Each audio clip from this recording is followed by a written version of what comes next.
Pakistan versus Bangladesh का दूसरा T20 आज था और बहुत आराम से पाकिस्तान ये T20 जीत गया है। जिस तरह की पहला T20 बिल्कुल वन साइडेड हुआ था, ये भी कह सकते हैं कि काफी हद तक वन साइडेड हुआ है। और पाकिस्तान आज भी टॉस जीता था और बैटिंग का फैसला किया, जो कि अच्छा फैसला था। मैं हमेशा कहता हूँ कि दो चीजें बड़ी इंपॉर्टेंट है। एक कि इंडिविजुअल प्लेयर्स फॉर्म में है कि नहीं है। अगर वो फॉर्म में है तो काफी चीजें ठीक हो जाती हैं। और दूसरी चीज कॉन्फिडेंस होता है। हम इस चीज को ना बड़ा अंडर एस्टिमेट करते हैं कि कॉन्फिडेंस, मतलब कई दफा मैं आपको इसी सीरीज की मिसाल दे देता हूँ कि कई लोग कह सकते हैं कि बांग्लादेश इतनी अच्छी टीम नहीं है। बिल्कुल नहीं है। पाकिस्तान एक बहुत बेहतर टीम है, लेकिन अगर आप बांग्लादेश की बॉलिंग लाइनअप देखें, बहुत अच्छी टीम है मेरे ख्याल से। उनकी बॉलिंग लाइनअप इक्वली, उनके बॉलर्स इक्वली गुड हैं। मेरे ख्याल से इनसे बेहतर स्पिनर्स कहीं पे नहीं आते, बांग्लादेश और श्रीलंका से बेहतर। सो वो सब कुछ इनके पास है। इनके पास कमी किस चीज की होती है जो टीमें बेहतर परफॉर्म नहीं कर पाती? वो टेम्परामेंट का इशू होता है कि आपने मैचेस जीतने कैसे हैं। वो टेम्परामेंट उसमें काम आता है। बाकी चीजें अगर स्किल लेवल पे आप बात करते हैं तो कंट्री के लेवल पे सब प्लेयर्स की स्किल्स सेम होती हैं, टेम्परामेंट का इशू होता है। सो टेम्परामेंट जब ठीक होता रहता है, जिस तरह आप अफगानिस्तान की टीम को देखें, पिछले कुछ सालों में उन्होंने बहुत बेहतर क्रिकेट खेली है। उसकी वजह उनका टेम्परामेंट है कि उन्होंने मतलब मैच को एंड तक लेके जाते हैं, इसलिए वो उनके पास चांस आता है कि वो मैच को जीत सकते हैं। सो इसी तरह अगर आज के मैच की बात करें तो मैं कहूंगा कि कॉन्फिडेंस इससे बहुत ज्यादा मिलता है। हम सब ने बहुत से मैचेस देखे हैं जहां पे बांग्लादेश, अफगानिस्तान या कोई भी ऐसी टीम जो कि रैंकिंग्स में लो है, मैं ये नहीं कह सकता कि कोई भी टीम अच्छी नहीं है या बहुत लो टीम है। उनके मैचेस जब किसी ऑस्ट्रेलिया, इंग्लैंड के साथ होते हैं तो कई दफा ये टीमें अपनी फुल स्ट्रेंथ के साथ खेलती हैं। उसकी वजह क्या होती है? उसकी वजह स्ट्रेंथ होती है। ये वजह नहीं होती कि अच्छी बॉलिंग, अच्छे बॉलर्स जिनके नाम बहुत अच्छे हैं, उनकी बॉल्स जब हमारे बैट पे लगेंगी तो हमारा कॉन्फिडेंस ऊपर जाएगा। ऐसा नहीं होता। बैट्समैन बॉलर को खेलता है, ना कि बड़े नाम को या छोटे नाम को खेलता है। तो ये चीजें बड़ी इंपॉर्टेंट है। ये छोटी छोटी चीजें हैं जो कि मुझे लगता है कि देखनी चाहिए ये चीजें। एक जो सबसे अच्छी चीज है ना, मैं आपको भी बताता हूँ। पाकिस्तान ने पहले बैटिंग का फैसला किया और आज फखर जमान नहीं खेल रहे थे, इंजरी का आई थिंक मसला था उनका। साइद फरहान खेल रहे थे और बिल्कुल ठीक खेले थे। मेरे ख्याल से उनको शायद पहले मैच में खेल लेना चाहिए था, लेकिन साइम अयूब की जगह पे मेरे ख्याल से साइम अयूब को इस सीरीज में ड्रॉप करना चाहिए था, रेस्ट नहीं देना चाहिए था, ड्रॉप करना चाहिए था, ताकि उसको थोड़ा सा पता चलता कि यार मुझे परफॉर्म करना है। और आज भी वो जिस तरह से आउट हुआ है, आप कह सकते हैं कि बड़ा अनफॉर्चुनेट था, बैड लक हो सकती है, ठीक है, उसका पाँव फिसल गया था तो रन आउट वो हो गया। लेकिन आपको अपना फोकस रखना है ना उधर, वो तीसरा रन बनता ही नहीं था। सो खैर ये मसला था, लेकिन अब तो साइम अयूब मेरे ख्याल से तीसरा मैच भी खेलेगा।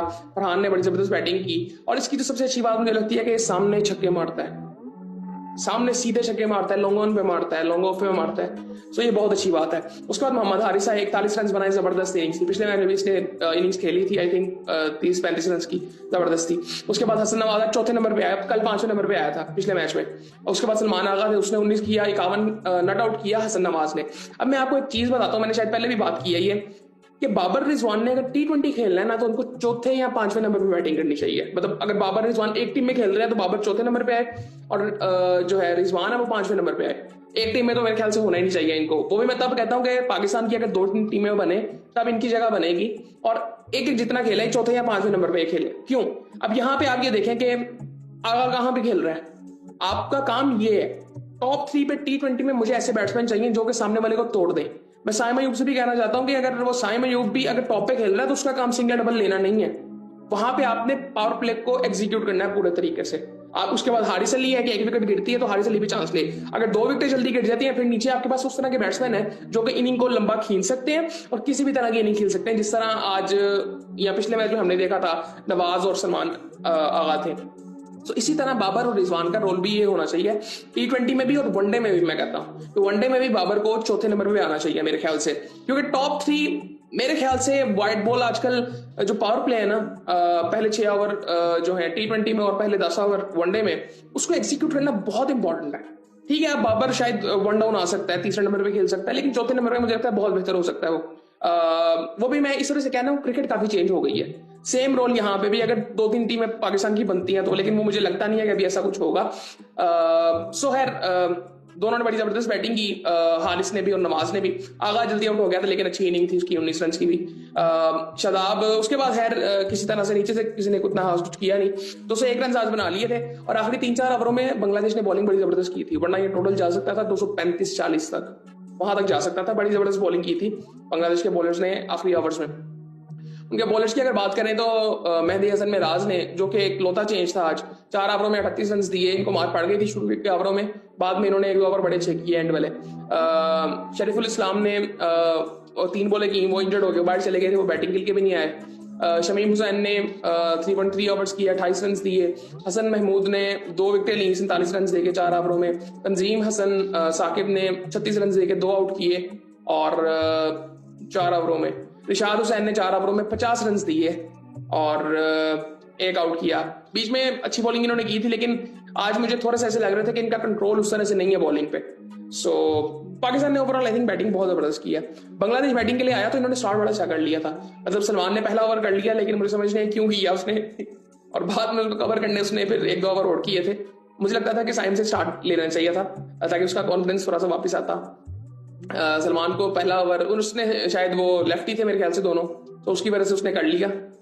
लेकिन साइम से भी करवाया जा सकता था, मेरे ख्याल से साइम से करवा देता, क्योंकि आपने 200 कर लिया था तो साइम का कॉन्फिडेंस थोड़ा सा आ जाता। खैर उसको मार पड़ गई। फिर उससे अगले ओवर में, दूसरे ओवर में बांग्लादेश जब बैटिंग कर रहा था, हसन को भी मार पड़ गई।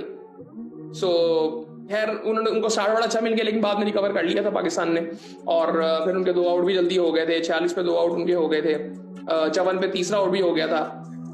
8वां आउट 110 पे हो गया था।